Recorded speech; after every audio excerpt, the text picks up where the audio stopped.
Videoclases de procesamiento analógico de señales. En esta ocasión vamos a platicar del acondicionamiento de señales para sensores electromagnéticos. Es el subtema 2.5 de la unidad 2, acondicionadores de señal. Veamos de qué se trata esto. La reactancia variable ofrece alternativas de detección, medición a las disponibles en los sensores resistivos. La reactancia variable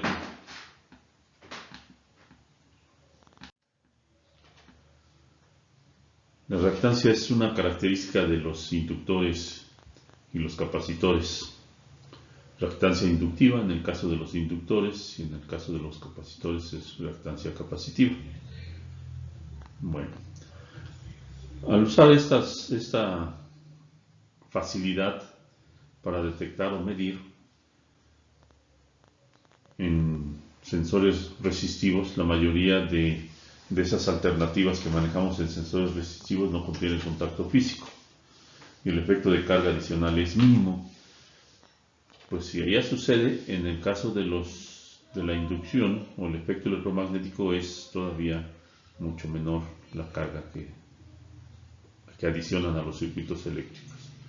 Estos sensores ofrecen mejores soluciones que los resistivos en el caso de medida de desplazamientos lineales y angulares, también al tratar con materiales ferromagnéticos y para medir la humedad. Su alimentación normalmente debe ser de corriente alterna.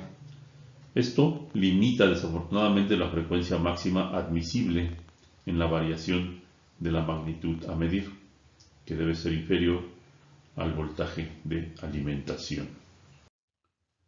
Los sensores electromagnéticos son aquellos en los que una magnitud física produce una alteración de un campo magnético o eléctrico, sin que se trate de un cambio de inductancia o de capacidad. Se tienen dos tipos: sensores basados en la ley de Faraday y sensores basados en el efecto Hall.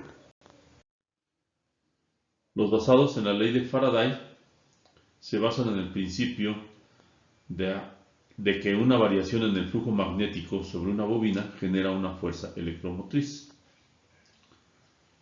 Condiciones que se deben de cumplir para que se usen este tipo de sensores. 1. Perfil de velocidades simétrico. 2. Tuberías no metálicas ni magnéticas, teflón o cerámica. 3. Electrodo de acero o titanio. 4. Tubería llena. 5. Campo magnético continuo o alterno. Y por último, son ideales para aguas residuales, líquidos corrosivos o con sólidos en suspensión. Los de efecto Hall. El efecto Hall se refiere a la generación de un potencial en un conductor por el que circula una corriente y genera un campo magnético perpendicular a esta. Desventajas. La temperatura cambia la resistencia del material. Hay un error de cero debido a inexactitudes físicas.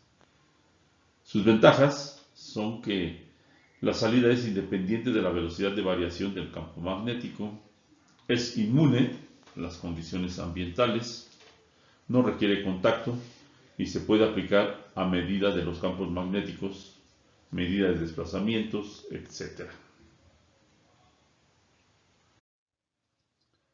Sensores inductivos son aquellos que están basados en la variación de la reluctancia. Ahorita vamos a ver qué es la reluctancia. La inductancia de un circuito es el cociente entre el flujo magnético que concatena y la corriente que la provoca. Es una expresión similar a esta que ahorita vamos a ver. Si se trata de una corriente circulando por el propio circuito, se habla de autoinductancia, denotada con una L mayúscula. En caso contrario, estamos hablando de inductancia mutua. Para el caso de un circuito con N devanados o espiras que concatenan un flujo Φ y por el que circula una corriente I, la inductancia L mayúscula se puede expresar como esta expresión que tenemos aquí. L es igual al número de devanados o espiras por la variación del flujo respecto de la corriente. Esta es una ecuación diferencial de primer orden. ¿sí? Se denomina fuerza electromotriz, denotamos con M mayúscula esa fuerza magnetomotriz, al producto del número de espiras por la corriente. Recuerden que espiras son devanados. M es igual a el número de devanados por la corriente. Esta es la fuerza magnetomotriz. Se denomina reluctancia magnética y se denota con una R mayúscula al cociente entre la fuerza magnetomotriz y el flujo. Es decir, R es igual a la fuerza magnetomotriz denotada con una M mayúscula entre el flujo de corriente. Finalmente se obtiene que L mayúscula es igual a N cuadrada sobre la reluctancia. Si tenemos una bobina de sección transversal A mayúscula y de longitud L minúscula, en la que el material del núcleo tiene una permeabilidad magnética μ, la reluctancia magnética viene dada por la siguiente expresión. R es igual al inverso de μ por el inverso de la sección transversal. Así podemos obtener también la reluctancia, no nada más con la fuerza magnetomotriz y el flujo. Hay alternativas. Estos sensores, o sea, los basados en la variación de la reluctancia, que son los sensores inductivos, tienen obviamente sus facilidades para calcular sus circuitos y analizar la reluctancia y la variación de ella en el arreglo que se tenga. Si el circuito magnético incluye tramos en el aire y tramos en un material ferromagnético dispuestos en serie, como lo muestra la figura, la expresión general para la reluctancia total va a ser R igual a la sumatoria de el inverso de μ inicial menos la corriente sobre la sección transversal inicial más la sumatoria del inverso de μ por el inverso, no, por la división de la corriente entre el área transversal. ¿Sí? En el circuito que tenemos aquí, la reluctancia total sería R1 entre 2 más R2 entre 2 más R3 entre 2 más R4. Existe una analogía entre circuitos magnéticos y circuitos eléctricos. Seguramente ustedes los conocen, si no, pues aquí está una breve presentación de ello. En el circuito eléctrico tenemos fuerza electromotriz. En el circuito magnético tenemos fuerza magnetomotriz. En el circuito eléctrico tenemos corriente eléctrica. En el circuito magnético tenemos flujo magnético. En el circuito eléctrico tenemos resistencia eléctrica, R mayúscula. En el circuito magnético tenemos reluctancia magnética. Estas son las analogías que podemos usar del circuito eléctrico en los circuitos magnéticos. Esto es muy útil, sobre todo cuando hacen cálculos que los vamos a hacer. Vamos a presentarles algunos ejemplos al término de las videoclases que estamos tomando de la unidad 2.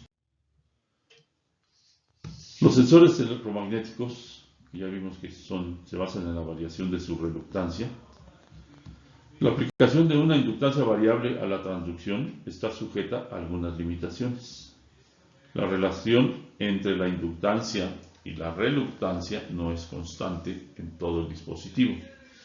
Varía hacia los extremos del mismo porque el campo deja de ser uniforme. Y además L y R son inversamente proporcionales. Ventajas de estos sensores. La humedad no les afecta o les afecta muy poco. Y otros contaminantes pues tampoco lo resienten. Le imponen poca carga mecánica y son de muy alta sensibilidad. Aplicaciones, pues los puedes usar al medir desplazamiento y posición.